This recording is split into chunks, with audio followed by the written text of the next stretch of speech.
Yeah, but so the woman that they talked about in that, a woman called Orla, they sort of made her the main figurehead of it.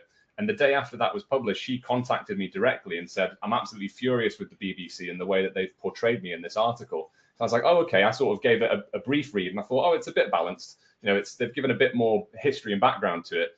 After she contacted with me, I reread it again and I thought, oh, God, yeah, they have kind of made her sound like a massive racist, basically, if you sort of read between the lines.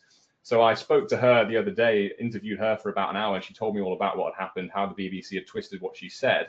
And I put out a thread about it yesterday, detailing all of the ways that that article uses these subtle bias techniques. You know, there's nothing overt about it. On the face of it, if you don't sort of read between the lines and read it with a magnifying glass closely, and you're not aware of how these techniques work, it can seem like they are giving both sides, but there's very subtle ways that they, in my view, they've smeared her, essentially. They've put things together. They've not told a lie, but they've put things together in such a way that just someone reading it casually would be very easy for them to associate her as being a racist, as being a Nazi.